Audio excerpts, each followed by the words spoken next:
এটা করতে হবে জন্য এর ত্রুটি বিচ্ছুতিগুলি খতিয়ে দেখা দরকার, এটা বাস্তবিত হয়েছে কিনা, এটা সফলতা আনতে পেরেছে কিনা বাজারে, এটাকে একটা মূল্যায়ন করা উচিত। ওকে,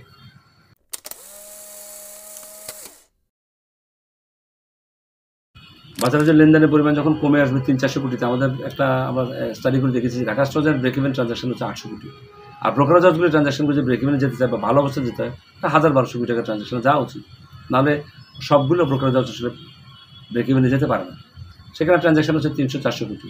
তো আপনার ভলিউমের পরিমাণই তো বলে দেবে যে ব্রোকারেজ হাউসগুলোর অবস্থান কী। তারা প্রত্যেকেই তাদের অবস্থান নিদারুণ খারাপ অবস্থান, প্রত্যেকেই আসলে প্রতি মাসে নিজের পকেট থেকে টাকা দিয়ে হাউস চালাচ্ছেন। বড় বড় হাউসগুলি তো তাদের রিজার্ভের টাকা ভেঙে খাচ্ছেন। বলতে গেলে সবার অবস্থায় খুবই খারাপ। সঙ্গত কারণে আপনার যখন আয়ের ব্যবস্থা থাকবে না, তো আপনি কর্মী ছাঁটাই করা ছাড়া আপনার উপায় কী থাকবে? আপনি বেতন কোত্থেকে দেবেন?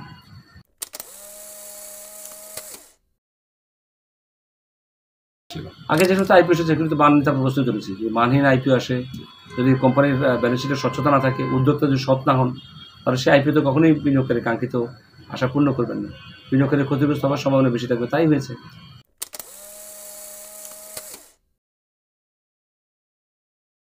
আইপিওর ক্ষেত্রে তো স্বাভাবিক হিসেবে ঝুঁকি কম থাকবার কথা ছিল।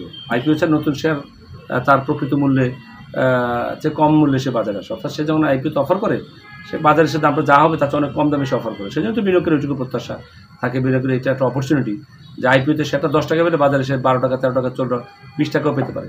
এই লাভটুকুই বিনিয়োগকারী কিন্তু বাজারে প্রথম দিকে একটা সম্ভাবনা থাকে। কিন্তু আমাদের মার্কেটে এখনো উচ্চ রয়েছে উল্টা, কোম্পানি বাজারে আসবে আর কি প্রিমিয়াম নিয়ে যাচ্ছে, কোম্পানি বাজারে এসে একটা অস্বাভাবিক মূল্য হচ্ছে, কারসাজির কারণে এমন জায়গায় দাম নিয়ে যাচ্ছে যেই কিনছে সে আসলে ক্ষতিগ্রস্ত হচ্ছে। ফলে আমাদের বাজারে আইপিওর ক্ষেত্রে বিনিয়োগকারীর প্রাথমিক পর্যায়ে কিছুটা লাভের সুযোগ থাকলেও দীর্ঘমেয়াদে তারা আসলে ক্ষতির সম্মুখীন হয়েছে।